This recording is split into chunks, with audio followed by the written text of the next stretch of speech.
Hello everybody, welcome back to the Craft Beer Hub. I've got another beer review for you, and this is a brewery that you will all know, or it's a beer from a brewery that you will all know. It's probably a beer that you most likely know as well. It is Key Lime Lager from Tiny Rebel. Tiny Rebel, let's get the can open, we'll have a chat. Tiny Rebel then, gotta be honest, not one of my favourite breweries, to say the least. Let's get this beer in. I have to say, this looks brilliant. I have had this beer in the past, I should admit. This isn't the first time try for me, but it's the first time I've proper sort of like reviewed it, if you know what I mean. Boom, there we go. Let's talk about the beer quickly. We've got a slightly hazy straw coloured beer. Half a finger white head. That head looks like it's going to dissipate very, very fast. I'm guessing this has got lime in it. So yeah, it's not going to last long. Yeah, it's totally gone now. Carbonation, a little bit of carbonation in there. Not going too crazy. But yeah.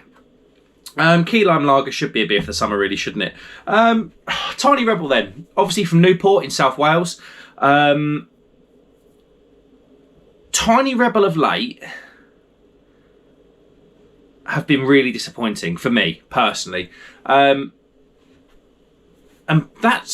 you know what the most frustrating thing is for me. When we were with John at Lord's Brewing, and we had this was at Brew London.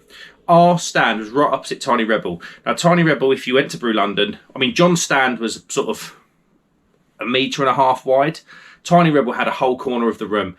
Their branding was insane. They were selling t-shirts. They were busy all day. And I had one of their anniversary Imperial Stouts, and it was insane. Probably one of the best Imperial Stouts I've had all year. So you know Tiny Rebel can still brew it and still do well at it. But that's a one-off. They brew in big numbers now, and I think they've got their market. And I don't think it's generally for like a craft beer drinker. I think it's probably more for a commercial drinker, maybe a younger crowd. I think their branding is very, very, very much aimed at a younger crowd. They're probably making their way into beer, and that's why might be this Key Lime Lager or Passion Fruit New England IPA or Fruzy, that fruit smoothie IPA thing. That's probably who the beers appeal to. But yeah, it's frustrating because of all these beers that I just said about, that I've not bothered about, behind it, there's still a great brewing team that can still brew really good stuff if they're let loose and allowed to do so, as proven by that anniversary stout or birthday stout or whatever it is. So yeah, let's get into this beer. I sound like I'm prejudging the beer. I'd like to say I'm not, but I kind of have an idea. I'm trying not to do that for you. But yeah, let's get the aroma then. I mean, the beer looks absolutely dead.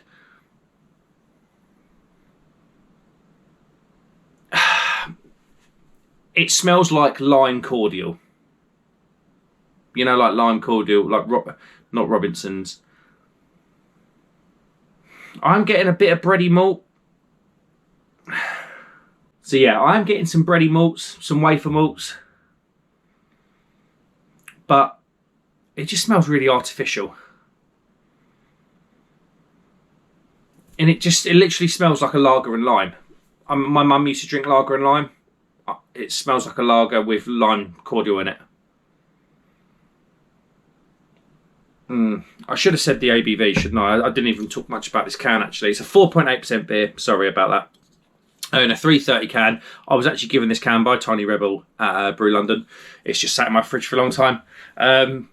So yeah, here we are. Beer looks dead. Doesn't smell great. Cheers, everybody.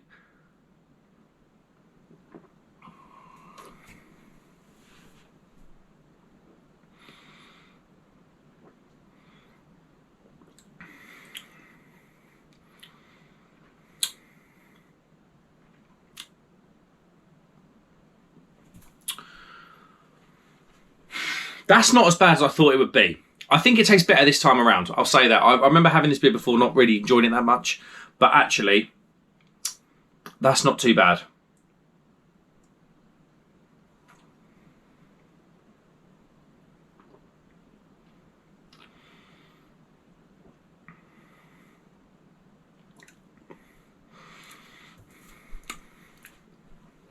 I suppose when I say too bad, I don't mean too offensive. There's a slight hint of malt up front, but then very, very, very quickly, the lime takes over. And it's not like a fresh lime. I mean, I had this beer. That's the Zestland from Ampersand and Three Hills recently. That tasted like fresh lime. This does not taste like fresh lime. It tastes literally like the cordial.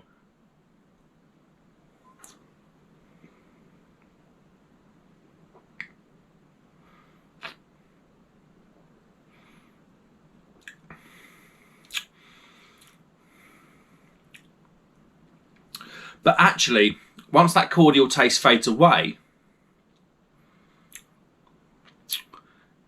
there's a nice bitterness at the back, slightly bitter. The lime is drying the mouth, and it's actually quite refreshing at the back. It's just that artificial kind of lime thing that doesn't destroy the beer. That's wrong, because quite frankly, I know it's the old cliche. If you're at a barbecue with your family or whatever, and you're cracking into a few of these, if they're nice and chilled down, they're probably going to be quite refreshing.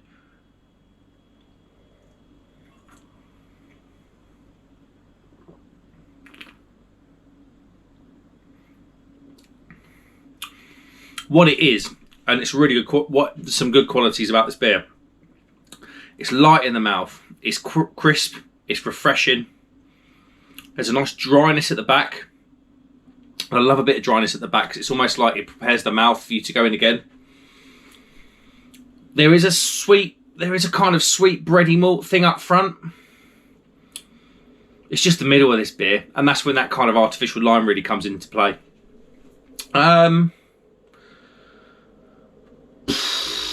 It's not bad. It's not bad. It's better than I thought it would be when I cracked the can open, I'll tell you that.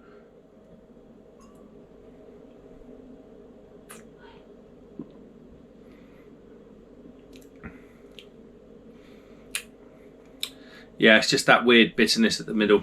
That kind of weird, not bitterness, artificial. Like if you had a canned Coke and then you had a Diet Coke and it tastes artificially sweet. That's what I mean by bitterness. It's not bitter at all.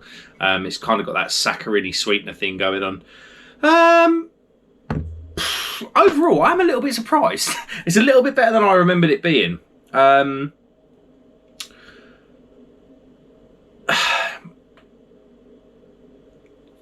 Quality though, I mean, it's miles off that. I mean, that was one of the best lagers I've had all year. And they're both lime lagers. That's a light lager at 4%. This is a normal lager at 4.8. But it's just very Tiny Rebel. It's probably behind it. I reckon the base of the beer is probably half decent. They've just felt the need to put something in it to create a key lime lager to try and appeal to the younger key lime pie. That's kind of sweet, indulgent thing. Probably just to try and appeal to a younger audience. Let's have a quick look. Ingredients: water, barley, wheat, key lime, hops, and yeast. So yeah, whatever that key lime thing is, it's not doing this beer a lot of favours. Equally, it is relatively refreshing. Would I buy it again? No. If I'm honest, I wouldn't. I'd just go and buy some of those Zestlands from my local brewery. Yeah, that is a 2.5 out of 5 on the Craft Beer Hub. Thanks very much for watching, guys. Get in the comments. This has been around for a long time. Let me know what you think. And let me know what you think of Tiny Rebel. I know I've done their chocolate hard shake thing the other week.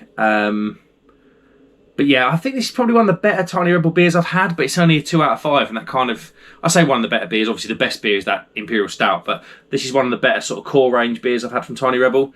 But yeah, still only 2 out of 5, which kind of probably shows you what I think about Tiny Rebel, really, and where a lot of people think they actually are. Boom. Thanks so much for watching, guys. If you'd like to subscribe as well, that'd be amazing. I'll see you on the next one. Cheers.